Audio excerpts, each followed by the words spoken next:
do leftists have brain damage?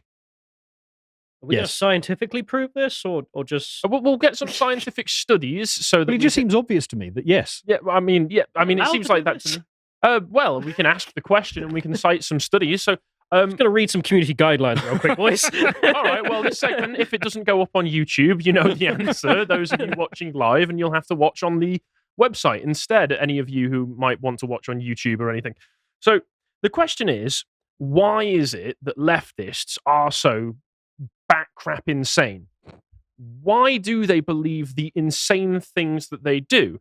And this is something that's been remarked upon by even liberal scholars like Jonathan Haidt, where Carl and I covered his book, The Righteous Mind, which is an excellent read. Actually, the podcast you did on that was really good. That is genuinely well worth watching, that one. Thank you very much. Yeah, you should watch this because I think we did an interesting job, a good job breaking down the ideas. So he was examining the different moral foundations that people who identify themselves on different sides of the political spectrum hold, and found that conservatives tend to be quite even-handed in their respect for authority, for order, for liberty. Libertarians were another ideology that he was looking at, and of course, they only really cared about liberty, and then they also had a little bit for fairness, and then the most of the rest of it, they didn't really care about order, about disgust and sanctity and such. Whereas liberals were very much all in on the fairness. They were all in on care and harm. They didn't really care about liberty. They didn't really care about other things. And he was examining these differences of opinions, this difference in the foundational morals that you hold yourself to. For instance, if you were to be shown an image of a street that's covered in homeless tents and filth, what's your gut response going to be for that? It should be discussed, shouldn't it? It should be. That's what I feel. But liberals and conservatives feel very, very different about this. And I'm using liberals in the American sense for leftist. Yes. And he posed a number of questions that were designed to focus on those care, harm, the fairness and liberty. Questions about things like if a brother and sister do things with one another, but make sure to have all protection so nothing bad could happen. Should that be mandatory? And the liberals would say yes. Well, yeah, liberals would say, oh, every night in my dreams. But conservatives would say, that's disgusting. How dare you even throw that question my way? So that's really interesting. But one of the things that he didn't really look into very much was how it is that those differences in foundational morals arise, because a lot of our brain chemistry, the way our brains are structured and function, is a result of evolutionary processes. And Josh and I spoke about this recently when we were on Contemplations about genes, mutants, and modern politics. And this one is also very much worth looking into and watching if you've got a subscription to the website. I found it to be a really interesting conversation. But essentially, we were talking about evolutionary psychology to a certain degree, and the fact that your brain has evolved to have certain features that make you fit to pass your genes on, that make you able to behave in such ways that you're going to survive so that you can then pass your genes into the future. And one thing that people like Ed Dutton have suggested is that post-industrial revolution, when the selection pressures that applied to human beings in the West suddenly drastically reduced, so it goes from being maybe 1 in 2 children die before they've exited infancy, to a fraction of that, to I think it's less than 1% even potentially now.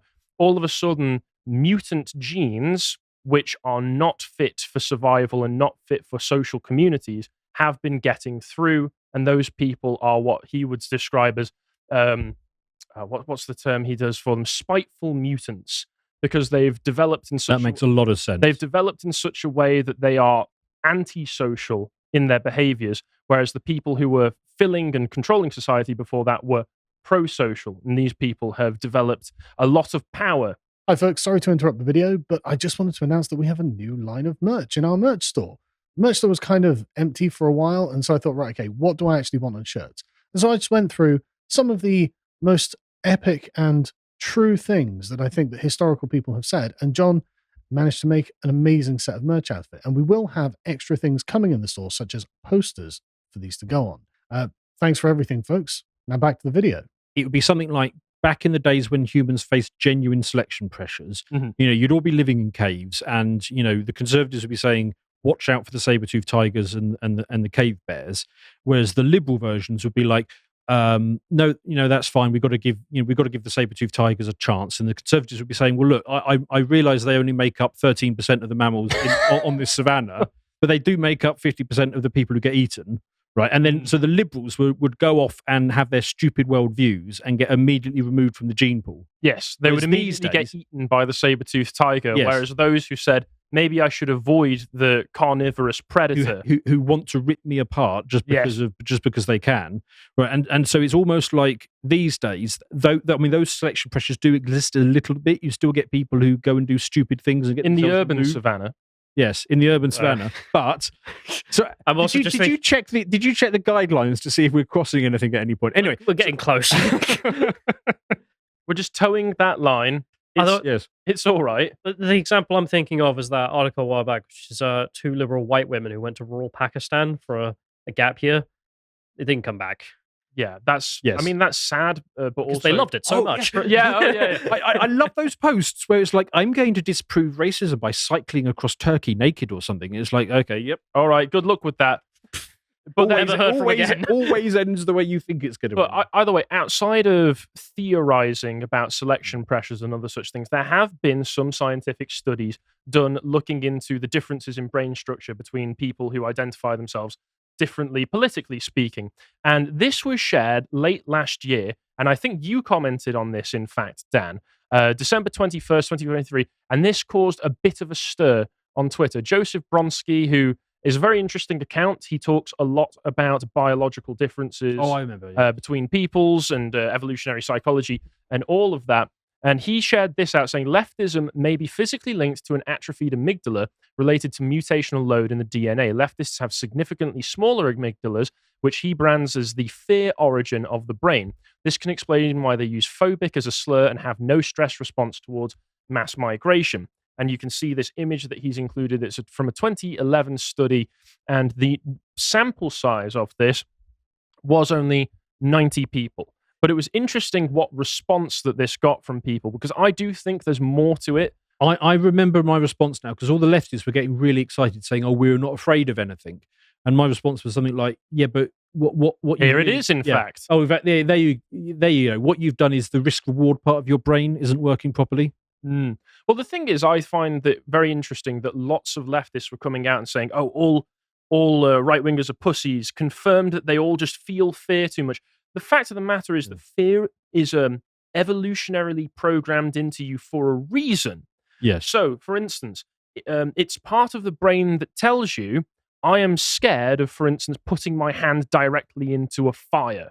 Yes. And I am going to avoid doing that because I will burn my hand if I don't. Or living in an area where my children might get subject. Apparently brag saying, "What are you, a pussy?" and then burn their hand, screaming, going, "I'm so much braver than you! Oh, I'm so much braver than you!" Well, it's not even that, though. They just end up living in an area where their daughters are more likely to experience an enrichment event. It's sort of like a graph. You've got, fear on one side, retardation on the other. And there's a nice little curve in which, when you get to the extremes, yeah, I have no fear. Yeah, but you are genuinely moronic. It's like, do you remember? I'm referencing Futurama a lot today. Apparently, you've watched Futurama, right? You know when the brains take over the planet Earth and makes all of the human beings retarded on it. Fire hard. Yeah, fire indeed. Let professi try. Ooh, fire indeed hard. That's all leftists. That's all leftists, except the fire is something else. Is something else that's rapidly spreading across the Western world, and they're just going like, "What's the matter? Fire isn't hot. Why are you scared of fire?" And then they get burned. There you go. I thought it would be interesting to carry on along this, because this is the study that he was citing. I thought I'd go through some of the information so that we all know. So the information they gave, that's after they go through the process of how they did the studies. And once again, reminder that this was only a sample size of 90. Josh is not here to confirm whether that's a representative sample size or not. And 61% of this sample size was women. But they did do a replication test afterwards with 28 new participants that replicated their results. And what they found was that within people considered themselves conservative, they had a larger amount of grey matter or white matter around the amygdala and also the insula, and a leftists had more white matter, grey matter, whichever one it was, among the anterior cingulate cortex. And I'll read through this so that you can get a better understanding of what that means. So I'm not going to understand this, I'll be honest. We speculate that the association of grey matter volume of the amygdala and anterior cingulate cortex with political attitudes that we observe may reflect emotional and cognitive traits of individuals that influence their inclination to certain political orientations. For example, our findings are consistent with the proposal that political orientation is associated with psychological processes for managing fear and uncertainty. The amygdala has many functions, including fear processing. That's not the only one, though. Individuals with a large amygdala are more sensitive to fear, which, taken with our findings, might suggest the testable hypothesis that individuals with larger amygdala are more inclined to integrate conservative views into their belief system. So, in your language, Dan, you're able to recognize threats, assess them properly, and then use that information to inform your decisions from that point onwards. And once again, that would probably make you more inclined to conservative and right-wing views. Yes. Similarly, it's striking that conservatives are more sensitive to disgust, and the insula, which was also found to be slightly larger in people who were considered right-wing, is involved in the feeling of disgust. And that's one of those things that Jonathan Haidt was testing, the disgust response within people, where liberals couldn't really identify a disgust response, whereas conservatives were hypersensitive to it. So I have always thought this. I mean, for decades now, I thought this has to be because nothing else fits the scenario. I've always thought that a sufficiently advanced brain scan will be able to tell your political opinions. It does seem to be the case that, you can analyze somebody's brain structure, and 9 times out of 10, if you know what to look for, you because when you start out getting involved, when you start out getting involved in politics, you start to think that these people just don't have the right information, and then you just need somebody to explain it to them. But you try that enough times, and then you think, they just need to see it how it plays out. But they've had enough examples of, where they actually get everything they want, and it just gets dramatically worse. There seems to be a very small pool of people who are actually able to change their mind and switch sides. Yeah. I don't know if I'm one of those people because I started out on the right side of everything. So all of my opinions were right. I've never had to change my mind, and don't try it.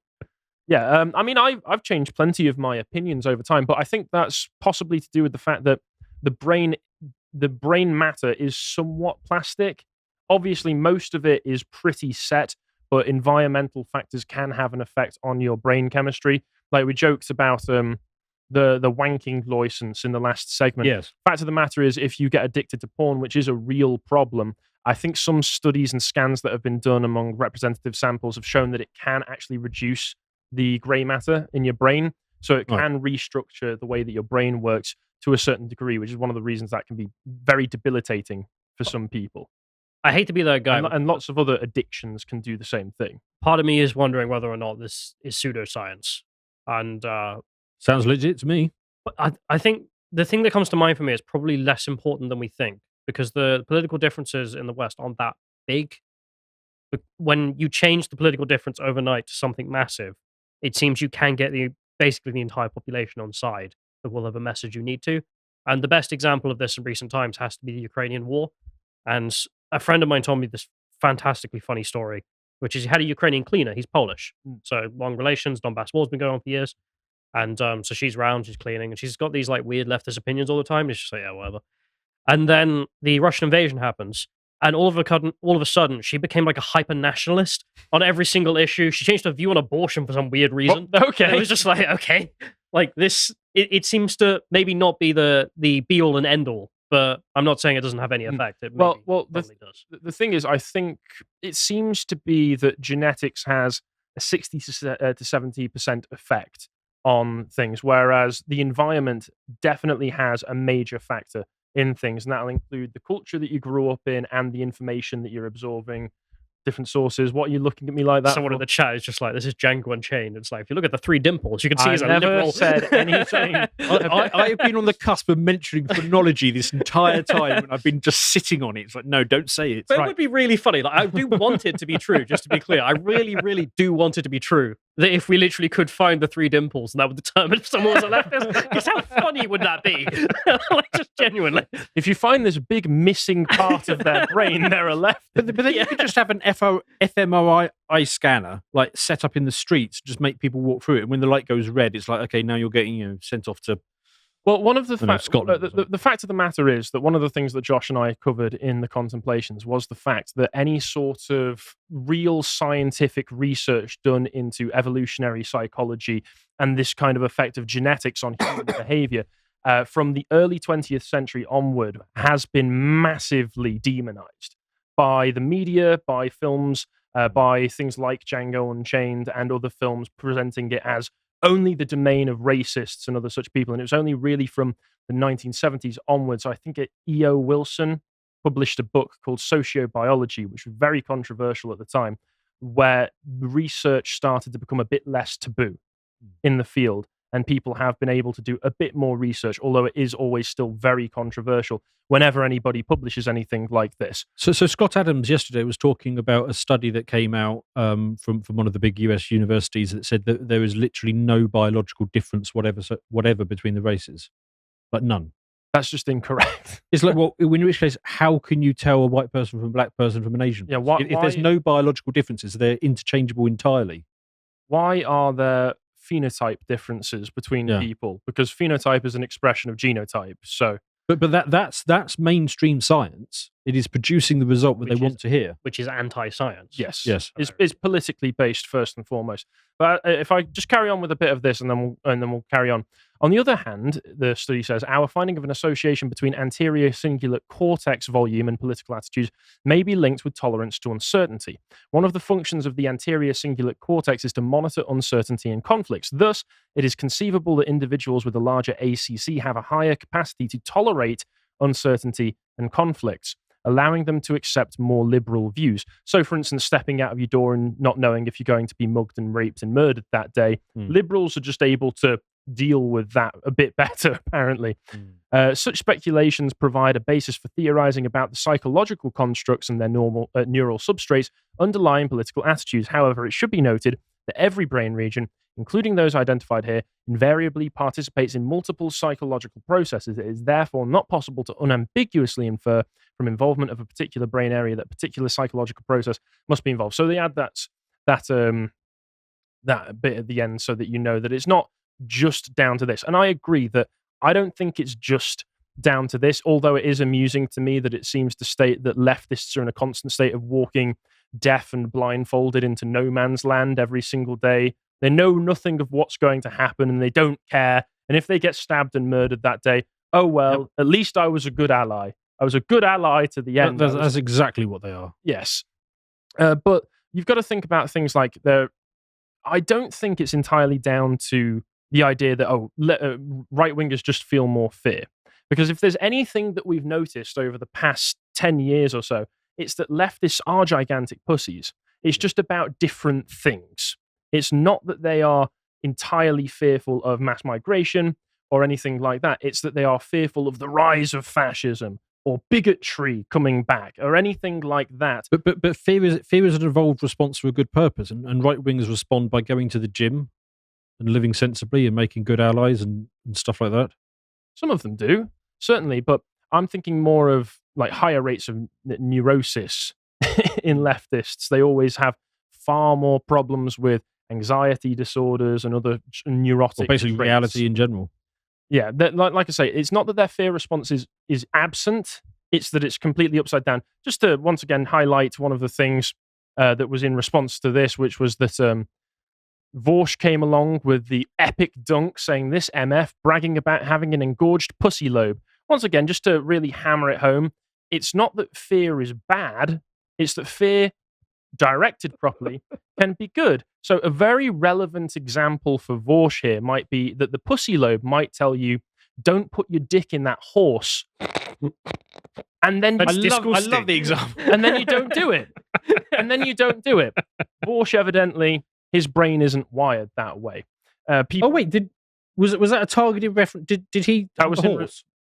He has been an advocate of horse man relationships for a while. Ah, I see. Okay, is that also the guy that lets somebody else hump his missus? No, that was Destiny. Ah, okay. Although I don't. That was the man that made this man's career. Yeah, right. that was the man that this man based his entire personality. They're all the same to me. I can't tell the difference between these people. Yeah, I agree. But somebody pointed out that this must be why this kind of thing keeps happening.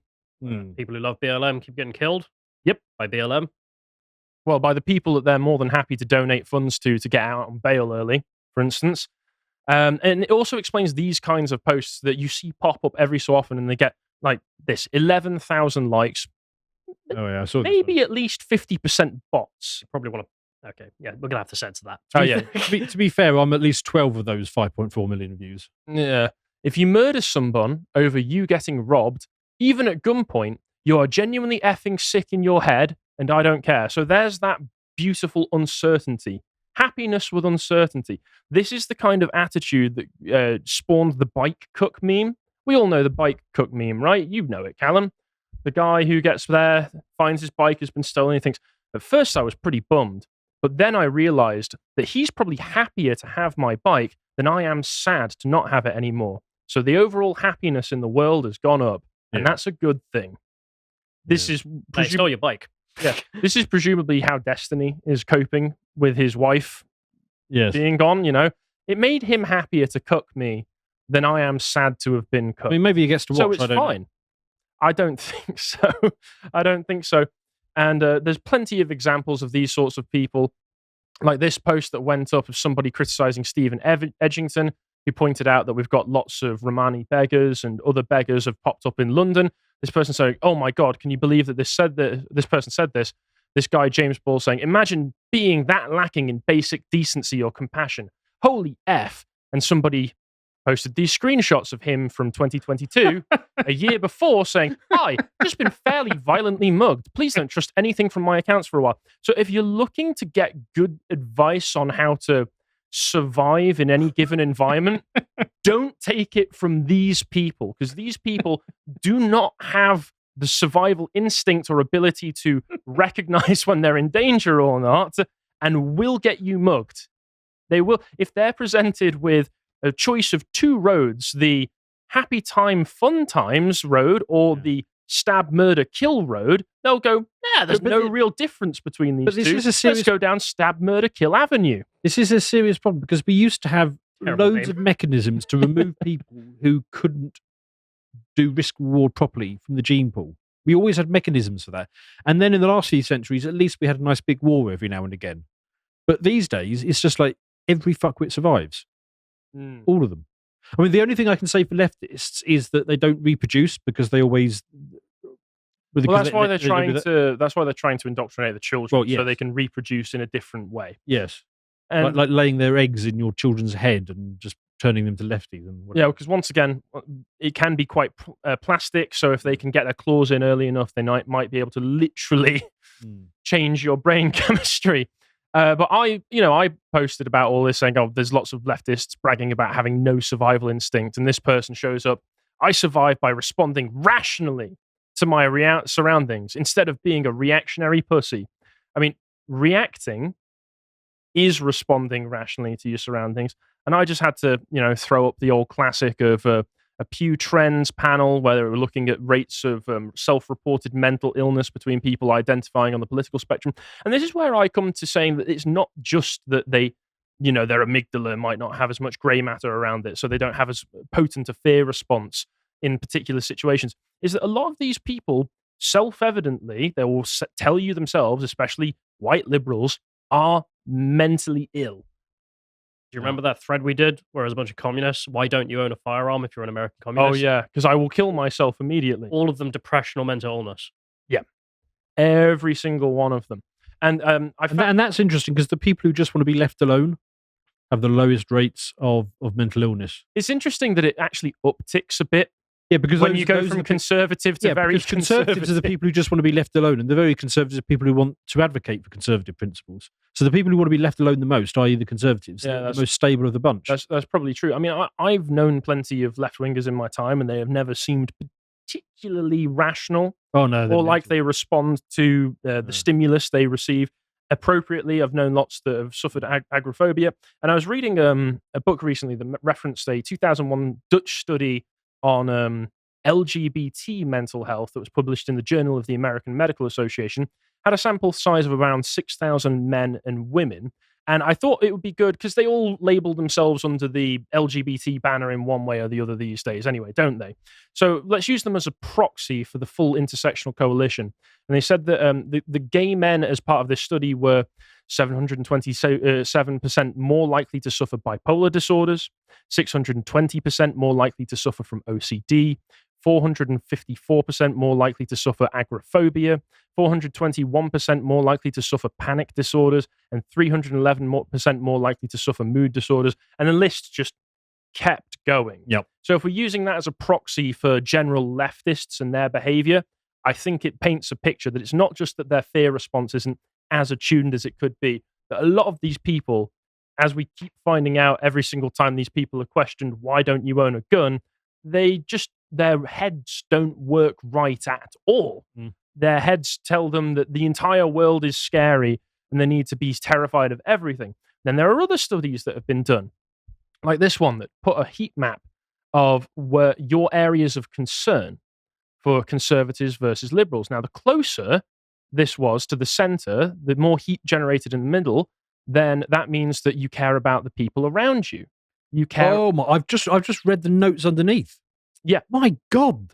This is your moral circle. So this will be friends, family, people in your local community, people you know. Conservatives care most about that circle. So the Conservatives care most about their family, the people they're closely related to, and they care less than just other random people out there living in the world. And liberals, it's completely reversed. Yeah, liberals care more about space rocks Than their own than family. their own families, according to this Oh my particular God. study. That's not a surprise. Yeah, which is probably why they're so eager to replace their own people and culture, because they can't even really generate care about their own family So maybe in many cases. If you want to check it out, you can find that particular study here in the links below the podcast. And I just wanted to end off on this very funny one that has been shared around a bit as well, which is that if you direct magnetic energy into the brain to shut down parts of the let's see which part it was. I'll just read through this. So, new research involving a psychologist from the University of New York has revealed for the first time that belief in God and prejudice towards immigrants can be reduced by directing magnetic energy into the brain.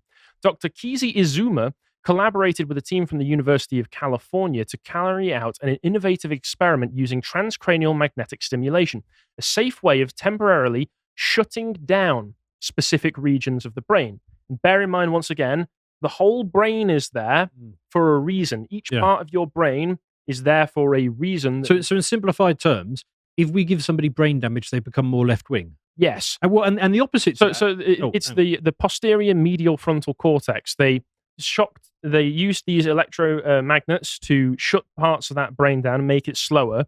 And immediately they found that these people were 32% less likely to believe in God and had 28.5% more positive feelings towards immigrants who criticized their country. So I'll give you the direct opposite of this. John Fetterman. So he was basically a vegetable when he went into office, and he was very left wing. And he's been slowly regaining brain function and becoming more and more right wing. He's almost based at this point as he starts to regain full function. He had a stroke, and it seemed to have been like a factory reset of his brain. Yeah, where he's now saying sensible things. Yes. Yeah. So, while I'm not saying that you should take any major conclusions from this, there has been a bit of scientific study done into it on the differences between left and right-wing brain structure, and it does seem that there are significant differences, and that, if parts of your brain don't work properly, you might be more likely to be left-wing. If you appreciated that episode from the podcast of the Lotus Eaters, you can go to lotuseaters.com, get access to all the premium content that's on the site, such as the Contemplation series, this episode on why you should read C.S. Lewis. If you'd like to find out what else is being put out, you can follow on Twitter at lotuseaters_com on Twitter. Thank you and goodbye.